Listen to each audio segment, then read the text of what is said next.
so unfair that during the pandemic, some people were able to buy second homes, investment properties with record low mortgage rates. But now that we're coming out of the pandemic and more people are getting back to work, these mortgage rates are so high.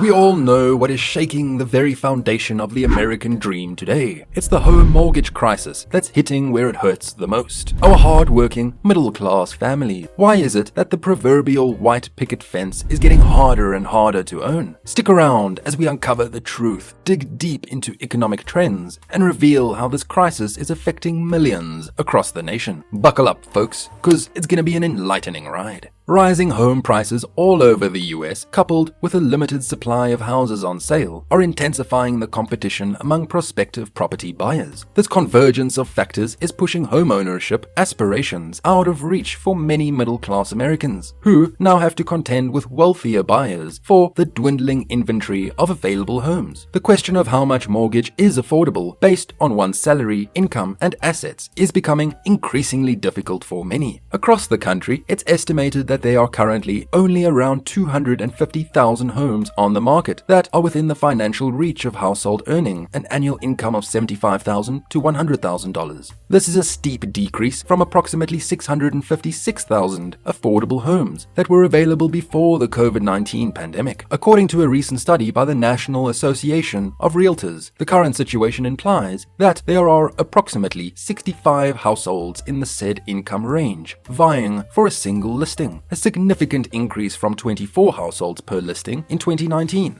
Also, the traditional approach for potential buyers coming equipped with a down payment and a pre-approved mortgage is often not sufficient anymore. In 2021, all cash offers made up about 30% of home purchases, a rise from about 25% in 2020. In some places like West Palm Beach and Naples, Florida, over half of the transactions were all cash deals. Sellers are increasingly expecting buyers to relinquish contingencies, including those related to financing and inspections. Reflecting the current trend, nearly 500 cities in the US now have an average home price that surpasses $1 million, as indicated by Zillow's data. Redfin's chief economist, Daryl Fairweather, shared his concerns with CBS Money Watch, stating, "Regrettably, the aspiration of middle-class home ownership is becoming increasingly elusive. In her view, home ownership in the US is now an emblem of the upper class." Recent housing data, released on Monday, underscores the dramatic escalation in home prices, as per the S&P Case-Shiller Index, a widely recognized barometer of the housing market. Home prices saw a near 19% surge last year, significant rise from around 10% in 2020. This represents the most substantial annual increase in the index in over 30 years. Rubila Faruqi, the chief US economist at High Frequency Economics, commented on the situation in a report, saying, "Home prices continue to be exorbitantly high, which is affecting affordability. Welcome to the third year of the pandemic-influenced real estate market, a scenario experts have categorized to CBS Money Watch as extremely tense and highly competitive." This follows a vigorous property market in 2021, where the median sale price of existing homes increased by about 16%. To nearly $360,000, as per NAR's data. The market, compared to a year ago, has become increasingly challenging for potential home buyers. Not only has the available housing stock reduced, but novice home buyers are also now up against investors and existing home owners. The latter group, who have accumulated equity over the past 2 years of surging home prices, have more financial capacity for housing investment. It's indeed worsened. It's objectively more difficult, stated Fairweather. The supply of homes is simply not enough to cater to all the interested buyers. The transition to remote work during the pandemic has permitted professionals to move from expensive areas to cities with more affordable costs of living. This shift has inadvertently intensified housing competition for locals in these markets. They are middle-class buyers who can afford a house now, but these will be in the most affordable cities, said Fairweather.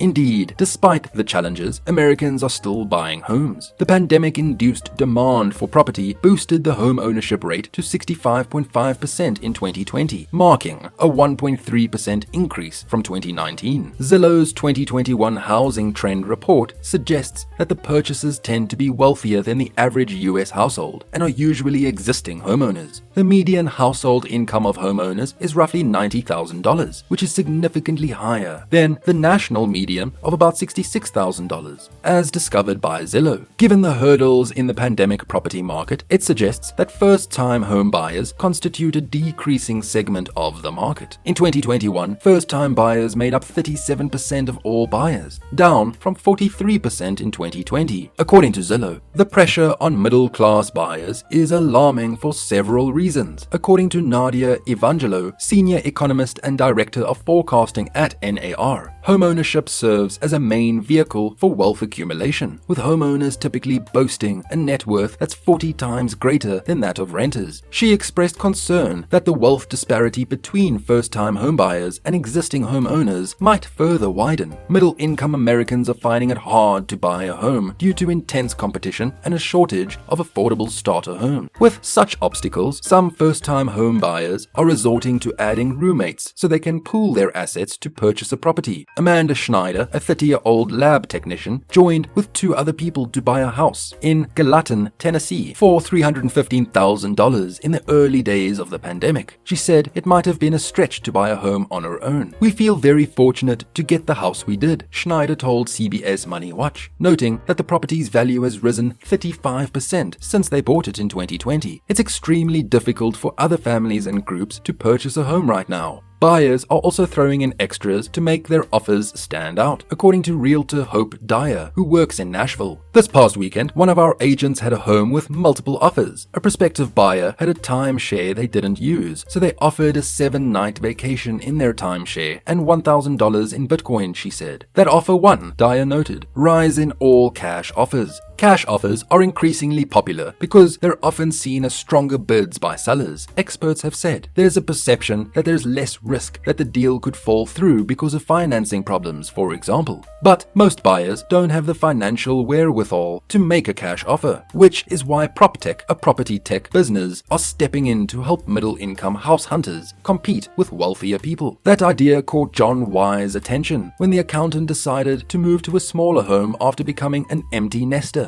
He said he started researching how to make an offer more compelling to sellers and came across Fly Homes, which provides bridge loans to customers so they can make an all-cash offer. Wise said that when he and his wife came across a home they wanted to buy in Woodland, California, they were unable to immediately make an all-cash offer, even though they hadn't sold their current home near San Francisco. "Without the all-cash offer, we wouldn't have gotten the house," Y, 51 years old, had noted. Fly Homes, which makes money through loans as well as by acting as agents for buyers and sellers, is designed to make every buyer a cash buyer, said Tushar Garg, CEO and co-founder of Fly Homes. All cash offers reduce the risk to sellers while also providing a stronger bid for a potential buyer, he said. That helps buyers who need to sell their current home to buy their next property, an issue when sellers don't want to accept contingencies, Garg added, and it gives a competitive edge to people who haven't been able to build up equity through home ownership. Cash has always been king in real estate, but it has been limited to a small group of buyers. Today, you can't even get into the market with 5%, 10%, or even 20% down. Economists suggest that some respite may be on the horizon for home buyers later this year, despite the current hardships. The primary reason is the climbing mortgage rates, which might deter potential buyers unable to afford a home presently. 30-year mortgage has seen an increase, averaging roughly 3.9%, a rise from the previous year's 2.8%, as per Freddie Mac's data.